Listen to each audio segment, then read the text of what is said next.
Isang mapagpalang araw po sa inyo, Kuya Chris, at sa lahat ng inyong tagapakinig. Isa po ako sa masugid ninyong tagahanga, kaya naisipan ko rin na magbahagi ng aking nakakatakot na karanasan.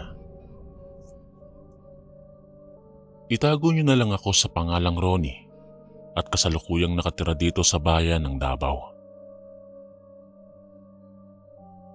Taong 1975, nasa edad 16 lang ako noon nang mangyari ang karanasan ng aking nanay na hindi ko po makakalimutan. Sanggol pa lamang ako nang mamatay ang aking ama. Isa po siyang sundalo at nadistino sa hulos-sulo ng mga panahong iyon. Kaya naman wala na akong naging alaala pa sa kanya.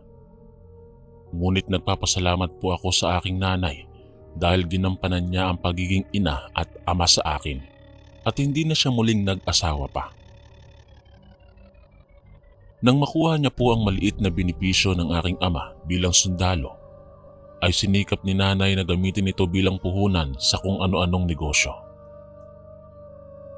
Sinubukan niya ang umangkat ng mga gulay at itinitinda niya ito sa palengke.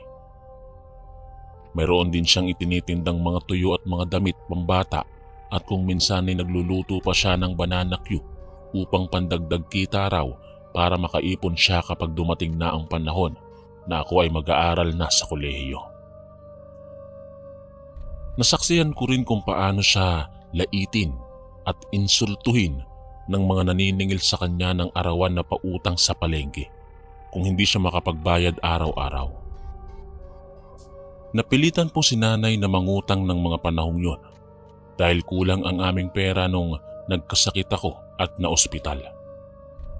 Ngunit sadyang madiskarte at napakasipag ni nanay kung kaya nakaraos din kami sa mga utang at unti-unti ay lumago na po ang negosyo ni nanay nung ako ay tumungtong na sa high school.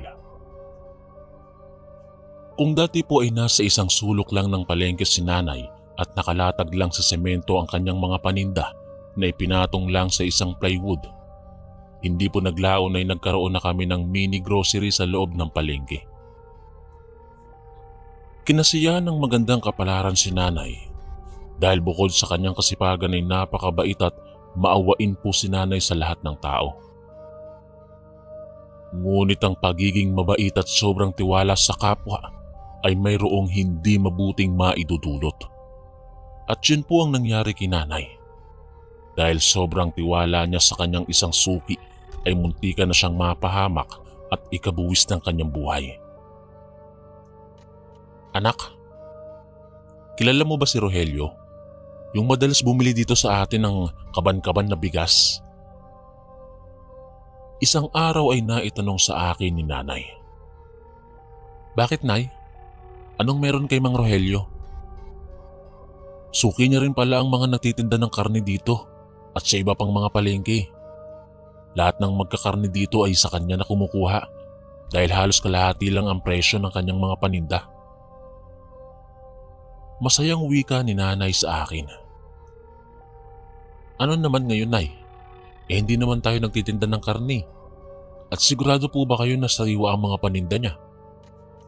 Sunod-sunod kong tanong kay nanay. Anak, noon ko pa balak na magtinda tayo ng mga karne bukod dito sa grocery natin. Alam mo na, para mas lalong lumaki ang kita natin. Naisip ko yun kasi malapit ka nang magkolehiyo. Sino naman po magiging tendero natin, nay? Dapat ay marunong siyang magtaga at kumilatis ng sariwang karne. Sagot ko kay nanay. Naku anak, huwag mo nang problemahin yon. Nakausap ko na ang pinsan mong si Ambet. Siya ang kukunin kong tendero natin ng mga karne. Sa puntong iyon, ay hindi na ako nakipagtalo pa kay nanay. Kumbaga, ikukonsulta niya lang sa akin ang mga plano niya pero nagawa na niya pala. Maging ang pwesto sa palengke na ang akala ko ay maghahanap pa lang siya, yun pala ay nakahanap na siya at nakapag-down payment na.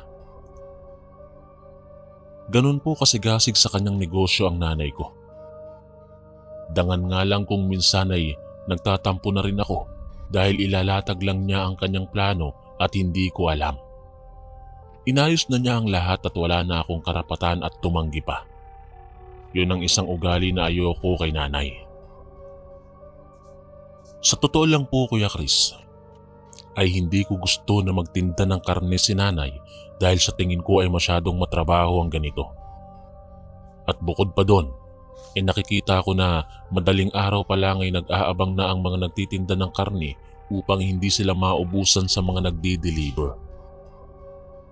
Madalas ko pang makita na nag-aagawa ng mga tindero, lalo na sa dugo ng baboy, dahil limitado lang ang kanilang nabibili sa mga nagdi-deliver nito.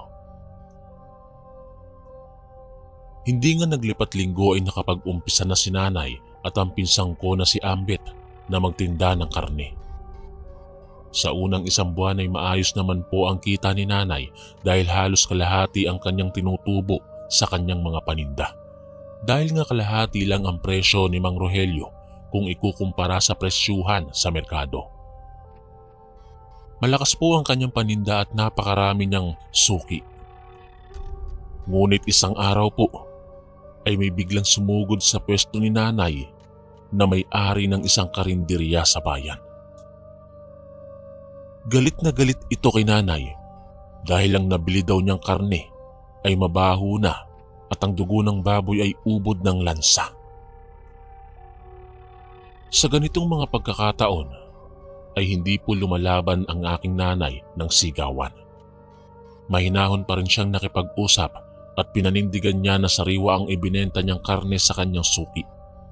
At dahil nga sadyang mabait ang aking nanay, ay kusa na lang niyang ibinalik ang pera na ibinayad ng kanyang suki at sinabihan ito na bumili ng karne sa ibang tindera na naroon. Pagkatapos ng insidenteng iyon, ay nagpaalam ang aking nanay na aalis siya kasama ang aking pinsan na si Ambet. Nagbilin siya sa aming tindera sa grocery ng mga gagawin at sinabihan niya ako na huwag na munang umalis sa aming grocery at samahan ko raw ang aming tindera upang may makatulong ito sa pagtitinda. Hindi ko na po inusisa si nanay ng mga oras na iyon dahil nagmamadali siya. At alam ko naman na may kinalaman sa negosyo ang kanyang mga lakad ng araw na iyon.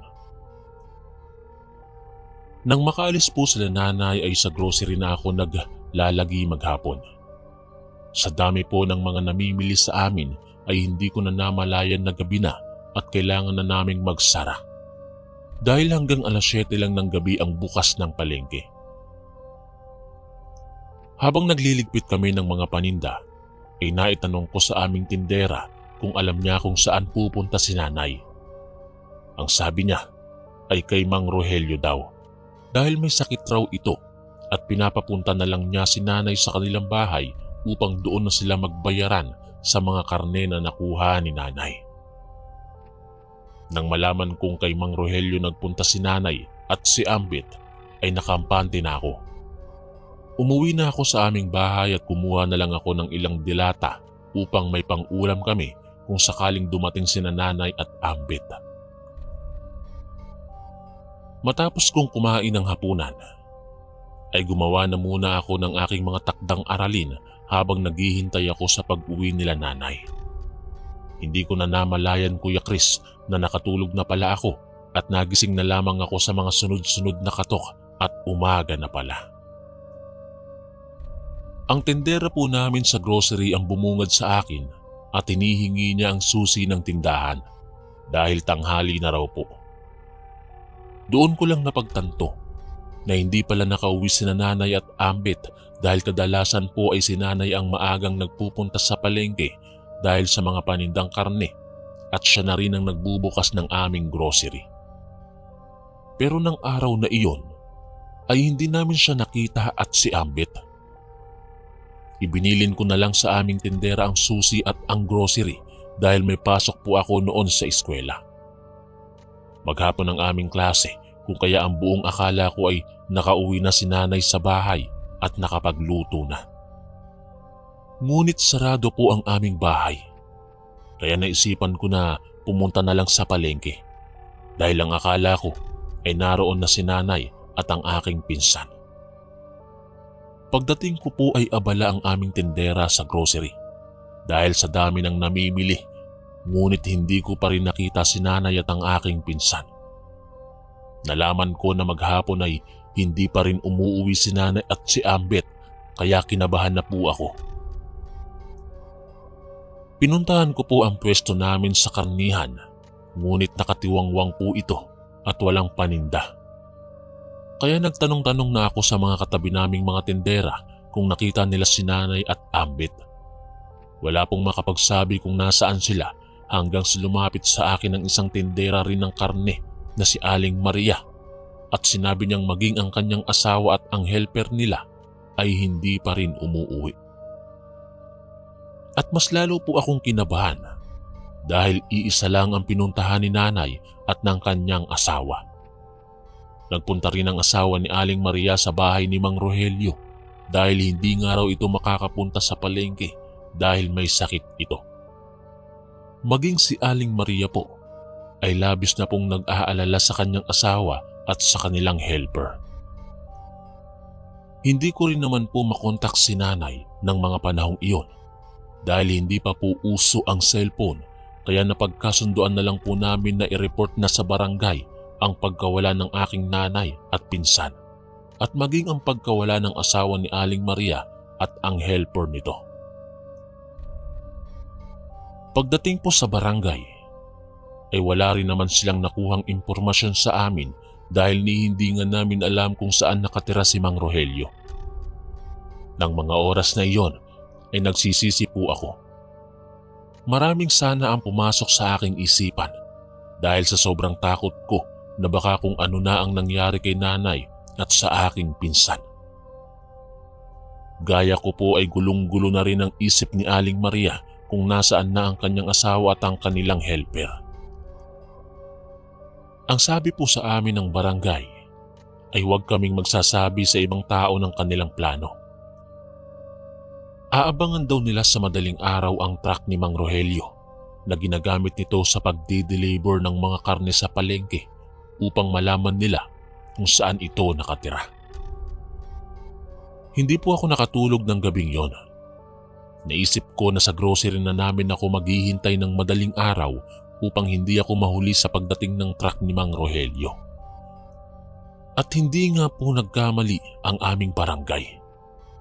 Dumating po ang delivery truck ni Mang Rogelio at hinintay namin na makatapos sila na mag-deliver. Noong una po ay nagkaroon ng komosyon dahil ayaw po ng driver at mga pahinante ni Mang Rogelio na sumama kami sa kanila upang makausap si Mang Rogelio. Napilitan na pumayag ang mga ito nang tumawag na ang barangay ng mga pulis upang maging backup namin. 5 pulis ang sumama sa amin at 7 barangay tanod. Habang nasa biyahe kami, ay awang-awa po ako kay Aling Maria.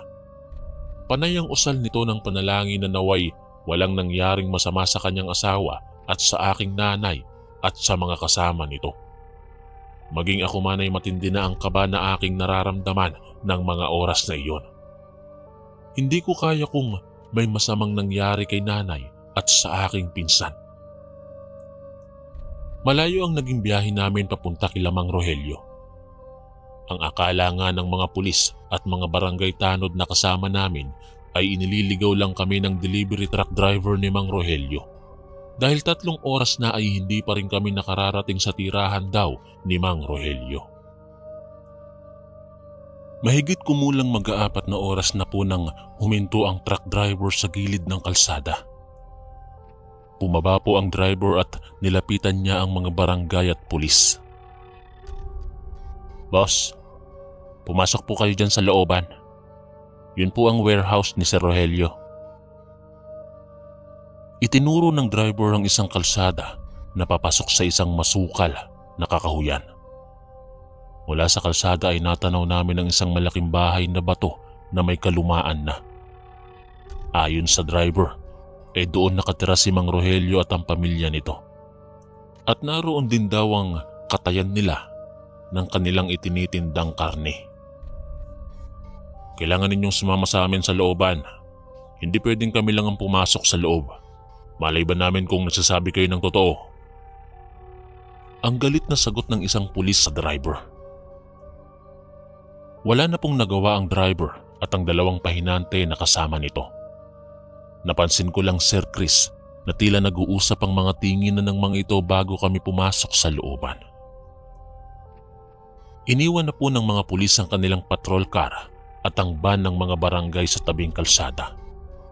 Ang mga pulis naman po ay palinga-linga sa paligid bago tuluyang sumenyas na papasok na kami sa looban.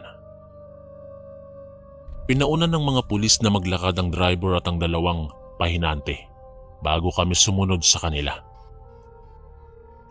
May kalayuan sa kalsada ang warehouse na itinuturo sa amin ng driver. Pawang naglalakihang mga puno ang nasa paligid nito at bago kami makarating sa warehouse ay mga nagtataasan na talahib naman ang aming dinaanan. Habang nasa daan ay naging maingat ako. Pakiramdam ko kasi ay mayroong kakaiba sa paligid. Habang papalapit na kami sa lumang warehouse ay bigla na lang sumigaw si Aling Maria. Nakakita raw siya ng sigbin sa may talahiban. Hindi naman po nag-aksaya ng panahon ng isang pulis.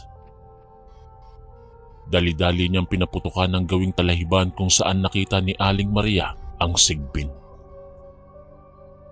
Nagulat na lang po kaming lahat dahil matapos po na magpaputok ang pulis ay biglang nagpulasan mula sa damuhanang maraming sigbin. Bigla po akong hinila ni Aling Maria sa kanyang tabi at sinabing huwag akong lumayo sa kanya dahil delikado raw. Dahil sa nangyari ay ikinasana ng mga pulis ang kanilang mga dalang baril at ang mga barangay tanod naman ay naging malikot ang mga mata na iginala ang kanilang paningin sa buong paligid. Sa amin po kasing probinsya, Kuya Chris, ang paniniwala po namin, ang mga sigbin ay alaga ng mga aswang. Sa dami po ng nakita naming mga sigbin, ay iisa lang ang nasa isip naming lahat. Ang lugar na iyon ay pugad ng mga aswang. Mag-iingat kayo, delikado ang lugar na ito. Sambit ng isang pulis na nasa aming likuran. At hindi lang yon ang nangyari. Habang palapit na kami ng palapit sa lumang warehouse, ay nakaamoy na kami ng napakabahong amoy sa buong paligid. Halos bumaligtad ang aming mga sikmura sa napakalansang amoy. Anong amoy yun? Bakit napakabaho? Tanong ng isang barangay tanod sa driver. Mga karne po yun na nabulok na hindi na ibenta. Sagot naman ng driver na tila ba nakangisi pa sa amin. Parang hindi karne ng hayop ang naamoy ko. Sa tagal ko na sa serbisyo, ay alam ko na ang pagkakaiba ng amoy ng nabubulok na karne sa nabubulok na bangkay. Ang wika naman ng isang pulis na masamang nakatingin sa driver at sa dalawang pahinante. Sa sinabing iyon ng pulis, ay nahintakutan ako. At ang unang sumagi sa isip ko ay ang aking nanay at ang pinsan kong si Ambet. Parang bigla akong napako sa aking kinatatayuan. Kung hindi pa ako hinila ni Aling Maria, parang hindi na ako makalakad pa. Maya-maya lang bigla pong huminto ang mga pulis at nag-usap sila. Nagulat na lang po kami nang lumapit ang 3 pulis sa driver at 2 pahinante at bigla nilang pinusasan ng mga ito. Mukhang hindi maganda ang nangyayari dito. Sige na, mauna kayo at ituro ninyo kung nasaan si Rogelio. Ang galit na utos ng isang pulis at itinulak na nila ang 3 papasok sa lumang gate na halos kinakalawang na. Nang nasa loob na kami ng bakuran ay inutusan ng isang pulis ang driver ng truck na tawagin si Mang Rogelio. Ngunit nagtaka po kami dahil hindi sumunod ang driver sa iniuutos ng pulis sa kanya. Sa halip po ay humarap ang 3 sa amin na nanlilisik ang mga mata at tumutulo ang mga laway ng mga ito. Takot na takot po kami ni Aling Maria sa mga itsura ng 3 tauhan ni Mang Rogelio. At nagulat na naman ako dahil may biglang pinaputukan ng isang pulis sa may gawing kakahuyan. May nakita raw siyang lalaking tumatakbo na walang saplot na nanggaling sa likuran ng lumang warehouse. Sa galit po ng mga pulis sa 3 tauhan ni Mang Rogelio ay pinadapa nila ito sa lupa. Nakakatakot po ang itsura nila dahil bukod sa namumula na ang kanilang mga mata ay sumisingasing po sila na parang mga galit na aso. Nang mga panahong iyon po ay wala akong ideya sa mga aswang, ngunit narinig ko sa mga pulis at sa mga barangay tanod na kasama namin na aswang daw ang 3 tauhan ni Mang Rogelio. Mabilis po na kumilos ang mga pulis at ang mga barangay tanod. Hindi na po nila kami pinasama sa loob ng warehouse at iniwan nila kami ni Aling Maria sa labas at pinasamahan kami sa 2 pulis at 3 barangay tanod. 3 pulis at 4 na barangay tanod ang pumasok sa loob ng warehouse. Mga ilang oras rin kaming naghintay sa labas ng warehouse. Habang naghihintay kami, ay parang napakatagal ng oras. Dahil sa takot na nararamdaman ko ng mga oras na yon. Maging si Aling Maria ay namumutla na rin sa takot dahil alam niya raw na aswang ang mga tauhan ni Mang Rogelio. Nang makalabas ng warehouse ang mga pulis at mga barangay tanod, ay kitang-kita namin ang kanilang mga itsura na namumutla at ilang segundo lang ay halos sabay-sabay silang sumuka sa aming harapan. Napakabaho raw sa loob ng warehouse at marami silang nakitang mga parte ng katawan ng mga tao na putol-putol na at nagkalat rin sa paligid ang mga dugo. Ang ibang mga putol na parte raw ng tao ay nakaimbak sa isang malaking freezer at nakaplastik na ang mga ito. "Nasaan na si Mang Rogelio? Ang asawa ko at ang helper namin, nakita niyo ba?" Sunod-sunod na tanong ni Aling Maria sa mga pulis at sa mga barangay tanod. "Wala po kaming nakitang buhay sa loob. Maging sa basement ay pawang mga patay ang nakita namin. Mga naka-freezer na lahat ang mga patay doon. Marahil ay iyon po ang ibinebenta nilang karne sa palengke."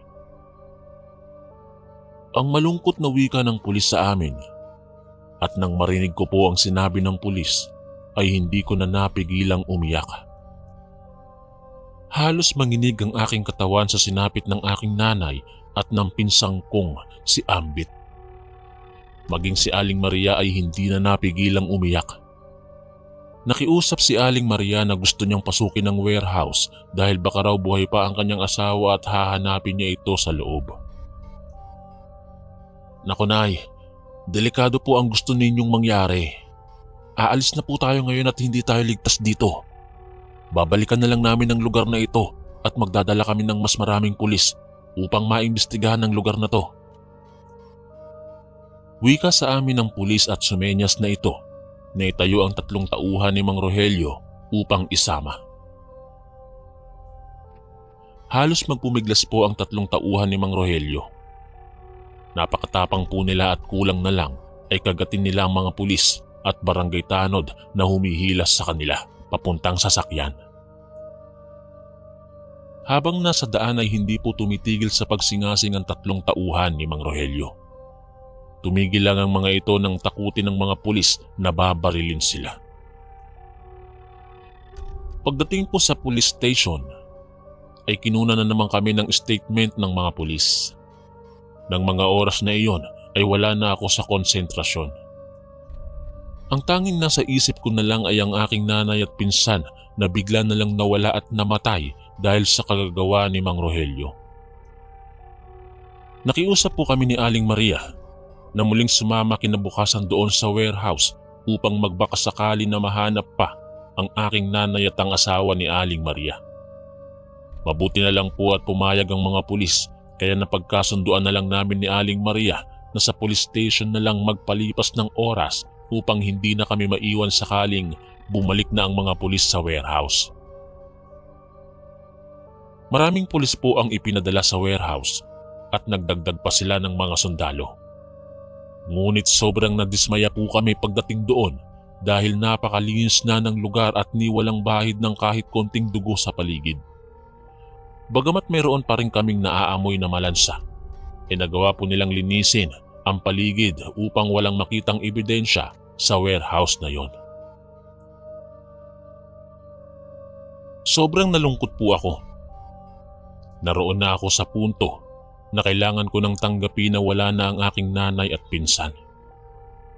Tanging tahimik na pagluha na lang ang aking nagawa dahil wala nang pag-asa na makikita ko pa sila.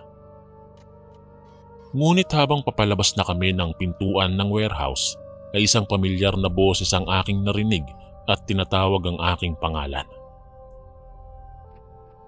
Parang tinatambol ang aking dibdib ng mga oras na iyon nang makita ko kung sino ang tumatawag sa akin. Ang aking nanay po. Opo, buhay po ang aking nanay at si Ambet. Maging ang asawa po ni Aling Maria at ang helper nila ay buhay. Sa sobrang saya ko po nang makita ko ang aking nanay, ay hindi ko na siya binitawan pa at mahigpit ko siyang niyakap. Habang nasa daan po ay nalaman namin ang nangyari sa kanila. Hindi na raw po sila tumuloy pa sa warehouse ni Mang Rogelio nang magkita-kita sila sa bukana ng warehouse dahil nakita nila na may mga sigbin sa paligid at iyon daw ang nagsilbi nilang babala na delikado ang lugar na yun. Hinabol daw po sila ng mga tauhan ni Mang Rogelio nang makita sila, ngunit nagawa nilang iligaw ang mga ito nang pumasok sila sa katapat na kakahuyan at nakapagtago sila ng ilang araw sa isang kuweba, kaya sila nakaligtas doon.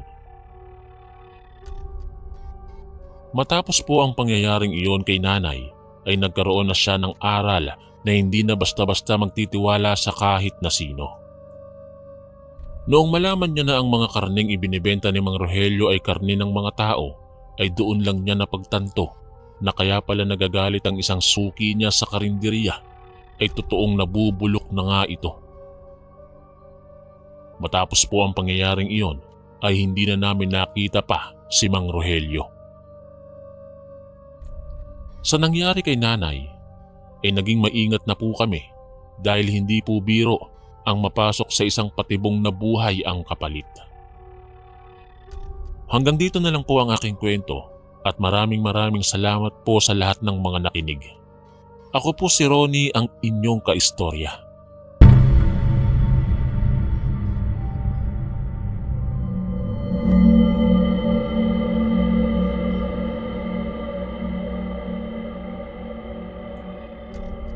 Isang mapagpalang araw po sa inyo, Kuya Chris, at sa lahat ng tagapakinig ng inyong programa.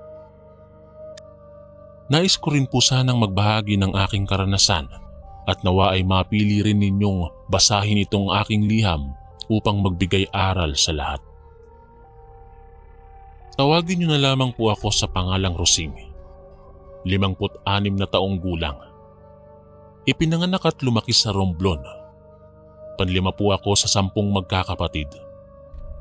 Sa sobrang dami po naming magkakapatid, ay halos wala na kaming makain dahil sa sobrang hirap ng aming buhay sa probinsya. Humahango lang po ng isdang itinitinda ang aking tatay dahil wala po kaming sariling bangka na maaari niyang pagkakitaan ng mas malaki. At kung kaunti lang po ang huli ng mga mangingisda, ay hindi na nakakakuha pa ang aking tatay ng kanyang ititinda. Kaya kung minsan ay sumasala po kami sa pagkain at tanging tubig lang ang laman ng aming mga tiyan bago matulog. Nang mga panahong yun, ay 12 anyos lamang ako. Ngunit tumatak na po sa aking isipan ang nararanasan namin na sobrang kahirapan. Awang-awa po ako sa aking mga kapatid, lalo na sa mga kapatid kong mas bata pa sa akin. Kaya naisipan ko na makipagsapalaran sa ibang lugar. Bagaman bata pa ako ng mga panahong yon, ay mulat na ako sa usapan ng mga matatanda sa aming baryo na kung gusto daw naming umasenso ay sumama lang kami kay Ate Nemia, na madalas dumayo sa aming baryo upang maghanap ng mga kabataan na gustong magtrabaho daw sa Maynila at sa ibang bansa. Dahil sa marami nang nakaalis na mga kabataan sa aming baryo na halos kasing edad ko lang at ang balita pa sa amin ay maganda naman daw ang napasukan nila sa Maynila at naengganyo ako at magbabakasakali na rin. Nung una ay natatakot pa akong magsabi sa aking mga magulang sa aking plano dahil istrikto po ang aking tatay. Una po akong nakiusap sa aking nanay na gusto ko ring magtrabaho sa ibang lugar dahil ayokong magutom kami at umasa na lang sa kakarampot na kinikita ng aking tatay sa isla. At gaya po ng aking inaasahan ay nagalit ang aking ama kahit na raw kami magdildil ng asin ay wala daw pong aalis sa amin sa isla. Nalungkot po ako sa naging desisyon ng aking tatay. Sa totoo lang po ay gustong-gusto ko nang magtrabaho at sumama ng palihim kay Ate Nemia. Ngunit isang pangyayari po ang nagpapayag kay tatay na magtrabaho na ako at ang dalawa ko pang kapatid. Na-ospital po kasi ang aking nanay dahil naaksidente siya habang papaluwas ng bayan. Naging biktima po si nanay ng hit and run at wala po kaming nagawa na makita pang muli ang nakaaksidente sa kanya. Malaki po ang gastusin sa ospital at wala kaming malapitan, kaya nakiusap po akong muli sa aking ama na nais naming magkakapatid na magtrabaho sa Maynila upang may panggamot si nanay. Wala na pong nagawa si tatay at hindi rin po kasi siya pwedeng magtrabaho dahil siya ang nagbabantay kay nanay sa ospital dahil maliliit pa ang iba kong mga kapatid. Inabangan po namin ang muling pagdating ni Ate Nemia sa aming isla upang mag-apply ng trabaho pa Maynila.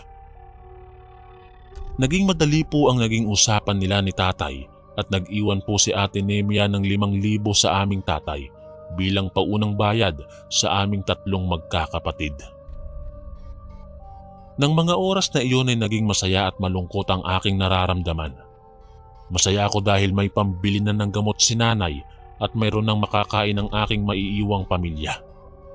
At malungkot ako dahil hindi na namin makikita at madadalaw ang aking nanay sa ospital sa bayan dahil maaga raw kaming aalis ng isla, ang sabi ni Ate Nemia, upang makarating kami kaagad sa Maynila. Bukod po sa aming 3 magkakapatid, ay may mga kapitbahay rin po kaming sumama upang magtrabaho din sa Maynila. Kaya kahit na papaano ay masaya na rin kaming lumisan ng isla. Malaki naman po ang bahay na aming tinutuluyan sa Maynila. Marami po kaming nadatna na iba pang mga kabataan na makakasama namin doon sa bahay. Pawang mga nakikipagsapalaran din sila sa Maynila gaya namin. Mabait naman po si Ate Nemia. Pinagpahinga na muna niya kami sa isang silid at tatawagin na lang daw niya kami kung kakain na ng hapunan. Mabilis po akong nakatulog dahil sa pagod sa biyahe. Nagising na lamang ako nang maalimpungatan po ako at naroon si Ate Nemia sa aming silid. Kausap ang 2 kong kapatid na mas matanda sa akin.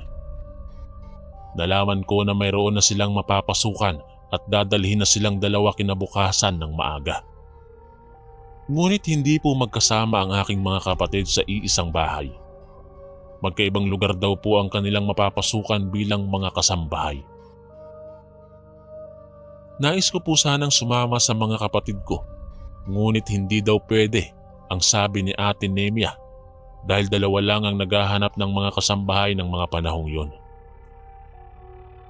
Nalaman ko na si Ate Luisa, ang aming panganay, ay dadalhin sa Pampanga at si Beatrice ang pangatlo mula sa aming panganay ay sa Quezon City daw po magtatrabaho. Bagamat nalulungkot dahil aalis na kinabukasan ng aking mga kapatid, ay inisip ko na lang na kailangan ni nanay ng mga gamot at gastusin nila sa probinsya. Halos hindi na po kami makatulog na magkakapatid ng araw na yon. Magdamag kaming nag-usap at panayang habilin sa akin ng aking 2 kapatid ng mga dapat gawin kung sakaling maiwan na ako. Nang mga panahong iyon ay hindi pa uso ang cellphone, ngunit may mga telepono na po ng mga panahong yon na nagagamit bilang komunikasyon. Mag-iingat ka, Rosing, ha. Kung ano ang problema, tumawag ka lang kay Ate Nemia para malaman namin ang kalagayan mo. Ang natatandaan kong habilin sa akin ni Ate Luisa bago sumakay ng taxi. Si Beatrice naman po ay malungkot na kumaway lamang sa akin at nauna na itong sumakay ng taxi. Naiiyak na po ako ng mga oras na yon, ngunit pinipigilan ko na lang dahil alam kong ginagawa namin yon para sa aming pamilya. Nang makaalis na po si Ate Nemia at ang dalawa kong kapatid, ay bigla akong nakaramdam ng matinding kaba. Hindi ko po alam pero binaliwala ko na lang. Nakipag-usap na lang ako sa mga kapitbahay ko na kasama rin naming lumuwas ng Maynila upang ibaling ang atensyon ko sa lungkot na nararamdaman ko sa pag-alis nila Ate Luisa at Beatrice at upang mawala ang matinding kaba na aking nararamdaman. Hapon na po nang makauwi ng araw na iyon si Ate Nemia. Agad niya po akong pinuntahan sa aming silid. Malungkot po ang itsura ni Ate Nemia nang lumapit sa akin. "Rosing, tumawag sa akin ang tatay mo. Wala na raw ang nanay mo." Ang malungkot na pahayag ni Ate Nemia sa akin. Natulala po ako nang marinig ko ang sinabi ni Ate Nemia. Namalayan ko na lang po na napaupo ako sa sahig at umiiyak na. Nagsilapit din sa akin ang mga kapitbahay ko sa probinsya na nagulat din sa dalang binalita ni Ate Nemia. Alam na rin daw ng dalawa kong kapatid na patay na si nanay. Nang bumalik na po ang aking lakas, ay nakiusap ako kay Ate Nemia na sana ay payagan niya kaming magkakapatid na makabalik muna ng probinsya upang masilayan namin ang aming nanay sa huling sandali. Ngunit nagulat po ako sa naging reaksyon ni Ate Nemia. Bigla pong nag-iba ang kanyang aura at galit na lumapit sa akin. "Hoy, sa tingin mo ba kapitbahay lang natin ng Romblon at ganun lang kadali ang umuwi sa inyo? Hindi pa nga ako kumikita sa inyo eh. Panay problema na ang dala nyo. Malaki na ang utang ninyo sa akin, kaya tumigil ka sa kaartehan mo dyan." Ang pagsinghal na wika ni Ate Nemia sa akin. Nagulat po talaga ako, Kuya Chris, sa inasal ni Ate Nemia. Ang ipinapakita niya palang kabutihan noon sa probinsya ay pagbabalat kayo lamang upang makahikayat ng mga magtatrabaho na dadalhin niya sa Maynila. Mga ilang araw din po akong nagmukmuk na lamang at palihim na umiiyak dahil hindi ko na makikita ang aking nanay kahit na sa kanyang huling sandali. At ni hindi ko makausap ang dalawa kong kapatid dahil nang hiningi ko ang mga numero ng telepono nila sa kanilang mga amo, ay sininghalan lang ako ulit ni Ate Nemia. Wala po akong nagawa dahil 12 anyos pa lamang ako ng mga panahong yon. At ayoko rin naman na sagutin ng pabalang si Ate Nemia dahil may utang na loob kami sa kanya. Mga ilang araw pa ang lumipas at nagkaroon na rin ng mga mapapasukan ang mga kapitbahay ko sa probinsya. Tanging ako na lamang ang naiwan doon na mula sa Romblon dahil may mga employer daw na ayaw sa gaya kong bata pa ang edad. May iba pang naiwan doon na halos mga kasing edad ko rin dahil nga nahirapan si Ate Nemia na hanapan sila ng mapapasukan. Mabuti na lamang po at hindi naglipat linggo ay mayroon na rin akong mapapasukan. Habang nasa biyahe kami ay maraming ibinilin sa akin si Ate Nemia. At sa unang pagkakataon ay ibinigay niya sa akin ang numero ng kanyang telepono kung sakaling may emergency na dapat niyang malaman. Mahaba po ang naging biyahe namin dahil sa isang probinsya daw ako sa Batangas magtatrabaho. Nang dumating po kami sa lugar ng aking magiging amo, ay namangha po ako dahil sa napakalawak na farm ang pag-aari nito. Mula po sa gate ay napakalayo pa ng kanilang bahay na malamansyon sa sobrang laki.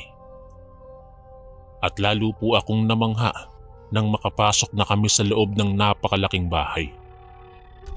Mayroon itong napakalawak na swimming pool at puno ang paligid ng naggagandahang mga bulaklak. At ang mga muebles po sa loob ay masasabi ko talagang napakaganda at tanging sa mga palabas sa pelikula ko lang po nakikita. Sinalubong po kami ng isang matandang babae at nagpakilala siya sa amin na si Aling Belinda. Siya daw po ang mayordoma at pinapunta niya kami kaagad sa biranda dahil naroon pa raw ang kanyang amo na lalaki at nang maipakilala niya kami. Matanda na po ang aking magiging amo, ngunit nalaman ko na hindi siya ang aking pagsisilbihan kundi ang kanyang anak na babae na mula pa sa Europa at kadarating lamang sa Pilipinas. Habang nag-uusap sila ni Ate Nemia ay nakaramdam po ako ng pagkailang dahil madalas akong sulyapan ng matanda mula ulo hanggang paa.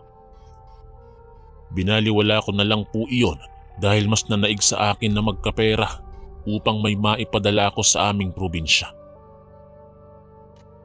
Nang matapos pong mag-usap si Ate Nemia at ang matanda kong amo, ay agad na umalis si Ate Nemia at ako naman po ay kinausap ng matandang lalaki. Matutuwa ako sa iyo, Ineng, kung mapagkakatiwalaan kita. Ang nakangiti ngunit makahulugan nitong wika sa akin. Tumango na lamang po ako bilang tugon at pinuntahan na ako ng mayordoma dahil kakausapin niya na raw ako tungkol sa aking magiging trabaho. Nagulat po ako nang malaman ko ang aking magiging trabaho. Sasamahan ko lang daw po si Aling Belinda na pumunta sa isang warehouse at bibili kami ng karne sa tuwing sasapit ang araw ng linggo at tutulungan ko siya sa kanyang pagluluto. Naging masaya na rin po ako dahil magaan lang ang aking magiging trabaho dahil marami po silang kasambahay na may kanya-kanyang toka ng trabaho. Ngunit ang inaakala kong madaling trabaho ay yun pa pala ang magdadala sa akin sa isang malabangungot na karanasan. Sa araw-araw kong kasama si Aling Belinda sa kusina, ay hindi ko nakita na kumain sa komedor ang sinasabi nilang anak na mula pa sa Europa. Tanging ang nakikita kong kumakain sa komedor ay ang aking amo na matandang lalaki at ang kanyang asawa. Kaya hindi ko na naiwasang magtanong kay Aling Belinda. Hinahatiran ko lang siya ng pagkain sa kanyang kwarto at iba ang kanyang kinakain, kaya huwag ka ng maraming tanong. Yun lamang po ang matipid na sagot sa akin ni Aling Belinda na hindi ko na binigyan pa ng pansin. Sa isip-isip ko ay iba talaga kung mayaman. Kung saan nila gustong kumain ay sila ang masusunod. Isang umaga ay sumama ang aking sikmura at naisipan kong pumunta sa kusina upang kumuha ng mainit na tubig. Tahimik pa ang buong kabahayan dahil mag-aalas 5 pa lamang noon ng madaling araw. Ngunit nang malapit na po ako sa kusina ay naramdaman kong mayroong tao sa kusina kaya bahagya po akong nagtago sa likod ng isang dingding na nagsisilbing divider sa loob ng kusina. Nahihiya po kasi ako na may makakita sa akin sa mga nakatira doon dahil bago pa lamang ako na naninilbihan doon. Palihim po akong dumukwang at sumilip kung si Aling Belinda ang nasa loob ng kusina. At si Aling Belinda nga po ang aking nakita na pinagsisilbihan ng isang magandang dalaga. Ngunit halos bumaligtad ang aking sikmura nang makita ko kung ano ang kinakain ng magandang dalaga. Hindi po ako maaaring magkamali, Kuya Chris. Nilalantakan niya po ang mga hilaw na karne na may mga dugo pang pumapatak. Sarap na sarap po siya sa pagkain at si Aling Belinda naman po ay bakas ang kasiyahan sa kanyang muka habang pinagmamasdan niya ang magandang dalaga na parang sabik na sabik sa kanyang kinakain. Mabuti na lamang po at napigilan ko ang dumuwal. Dahan-dahan po akong bumalik sa aking silid at doon na ako nagsuka ng maraming beses dahil sa aking nakita. Nang mahimasmasan po ako at makapagpahid ng langis na gawa pa ni nanay sa tuwing kami ay nahihilo, ay gumaan na ang aking pakiramdam. Hindi ko na rin po namalayan na nakaidlip ako sandali. Naalimpungatan na lang ako nang gisingin ako ni Aling Belinda. Araw pala ng linggo noon at maaga raw kaming aalis upang bumili ng karne sa warehouse. Habang nasa biyahe po kami, ay tahimik lamang ako. Si Aling Belinda at ang driver na si Mang Oscar lamang po ang nag-uusap. Hindi pa rin po kasi ako makapaniwala sa aking nakita nung madaling araw. At sa totoo lang po, ay hindi na ako komportable na makasama pa si Aling Belinda. Nakaramdam ako sa kanya ng takot dahil sa aking nakita. Naging mahaba po ang aming biyahe at dumaan po kami sa matalahib na lugar bago kami makarating sa sinasabi nilang warehouse. Tahimik po ang lugar at nakakatakot ang paligid. Iniwan kami ni Aling Belinda at Mang Oscar sa sasakyan. Siya lamang daw ang papasok upang bumili ng karne. Medyo matagal-tagal rin kaming naghintay at pagbalik po ni Aling Belinda ay may kasama na itong mga lalaki na siyang nagbuhat ng mga karne. Halos mapuno po ang aming sasakyan sa dami ng karneng pinamili ni Aling Belinda. Habang papauwi po kami, ay may naaamoy akong kakaiba na alam kong galing sa karne na binili ni Aling Belinda. Kaya hindi ko na mapigilan ng muling maduwal. Hindi ako nagtapat kay Aling Belinda na sa naaamoy kong karne ako naduduwal. Nagsinungaling po ako na mahiluhin po ako sa tuwing mahaba ang biyahe. Mabuti na lang at naniwala si Aling Belinda at Mang Oscar. Pagdating po namin sa bahay, ay pinainom ako ni Aling Belinda ng mainit na tsaa upang guminhawa raw ang aking pakiramdam. Habang umiinom ay pumasok naman ang aming driver na si Mang Oscar at ang kanilang hardinero. Isa-isa nilang ipinasok ang mga karne at inilagay nila ito sa freezer. Muntikan na naman po akong masuka nang maamoy ko ang mga karneng inilalagay nila sa freezer, ngunit pinigilan ko na lang upang hindi sila makahalata. May kakaiba pong langsa ang aking naaamoy sa karne, Kuya Chris. Mayroon po siyang taglay na amoy na hindi ko maipaliwanag. Habang lumilipas po ang mga araw, ay unti-unti ko nang natutuklasan ang mga kababalaghan na nangyayari sa malaking bahay na aking pinagsisilbihan. May mga gabi po na sabay-sabay kong umalulong ang mga aso. Mga alulong na nakakakilabot na naririnig ko sa buong magdamag. May mga gabi rin po na may naririnig akong mga yabag na pabalik-balik sa labas ng pintuan ng aking silid kung kaya hindi ako makatulog ng maayos sa gabi. At ang pinaka nakakakilabot po ay ang mga naririnig kong mga panaghoy ng isang babae at mga sigaw na parang umaangil na hayop. Sa mga nangyayari po ay parang gusto ko nang umalis sa bahay na mansyon. Hindi na po ako komportable dahil sa mga nakakakilabot na mga bagay na aking naririnig at ang nakita kong pagkain ng hilaw na karne ng anak ng aking amo. Marami na pong mga tanong ang naglalaro sa aking isipan araw-araw at ang pagsapit ng gabi ay kinatatakutan ko na. Isang umaga po ay naabutan ko sa kusina ang iba pa naming mga kasambahay na nagkukwentuhan. Niyaya naman po nila akong mag-almusal kaya naupo na rin ako at nakisalo sa kanilang agahan. Likas po akong mahiyain kaya nakapokus lang ang aking atensyon sa aking kinakain at hindi ako nakikisali sa kanilang pinag-uusapan. At sa pagkakataong pong iyon, ay nakakuha ko ng ideya kung ano ang mga kababalaghan na nangyayari sa malaking bahay. Hindi po ako gaanong marunong umintindi ng salitang Tagalog, ngunit kahit na papaano ay naiintindihan ko ng kaunti ang kanilang pinag-uusapan. Maging sila man ng mga kasamahan kong kasambahay, ay natatakot na rin pala sa kanilang mga naririnig sa hating gabi at ang iba sa kanila ay nagpaplano ng umalis sa trabaho. At ang pinaka nakakagulat ay nang banggitin nila ang tungkol sa anak na babae ng aming amo. Ayon sa aking narinig, ay nayanggaw daw po ang dalaga nang minsang magpunta sa isang probinsya ng matalik nitong kaibigan.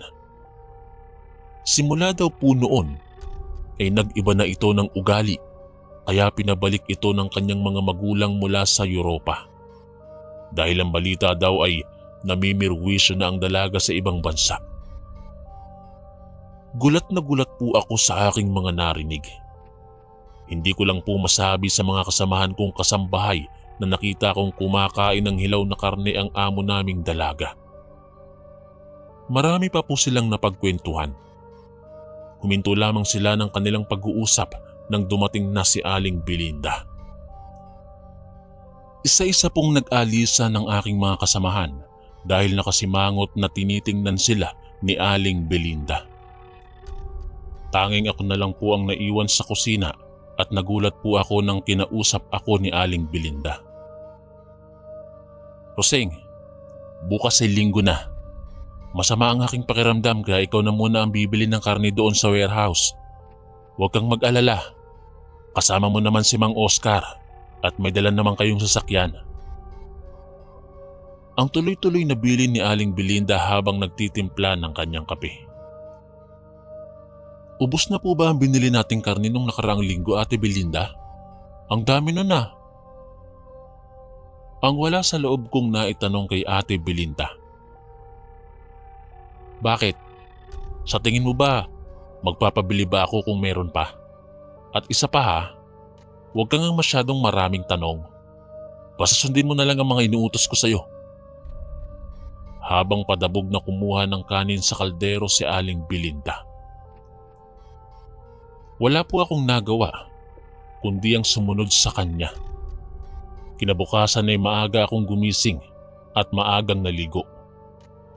Pagkatapos mag-almusal ay binigay na sa akin ni Aling Belinda ang pambayad ng karne. Hindi niya sinabi sa akin kung magkano ang pera. Makapal ito at nakabalot sa isang kulay puting envelope.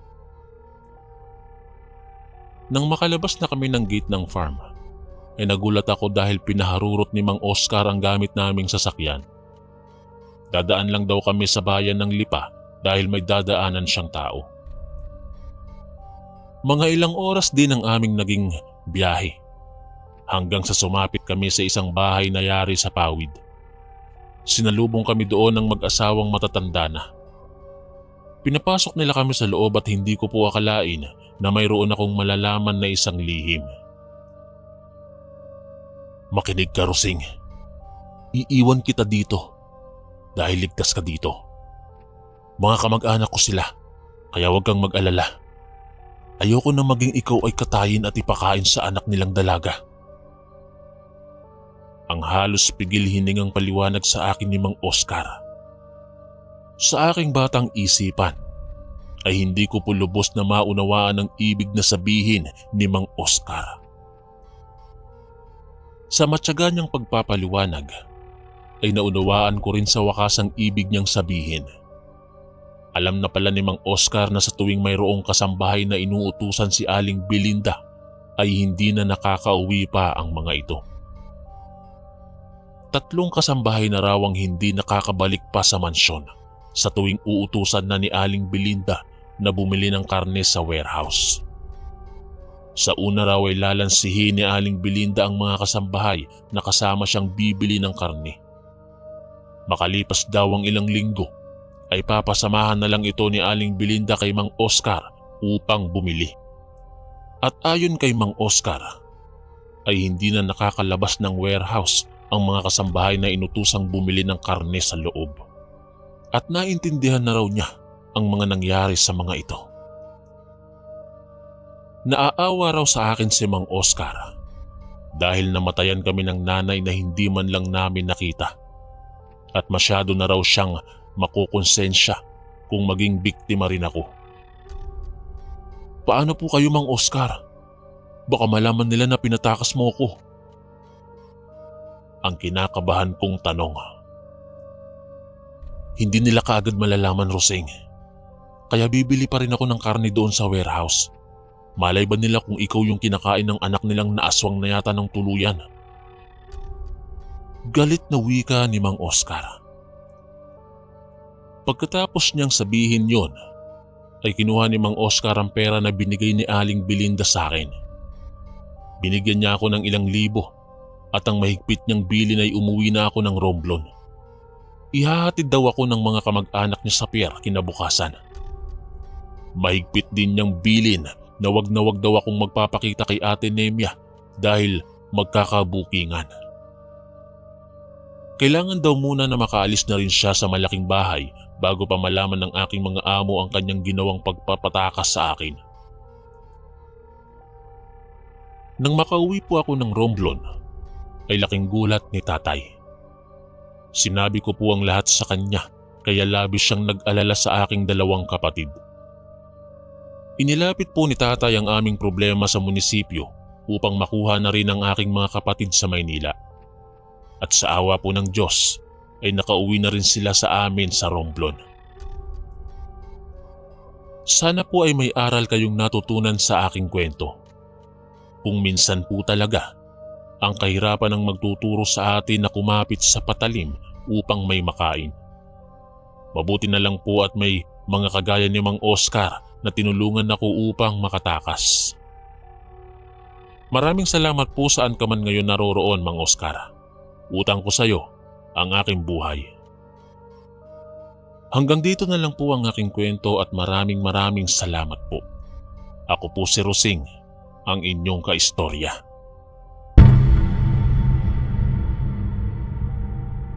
Maraming salamat po mga kaistorya sa pakikinig.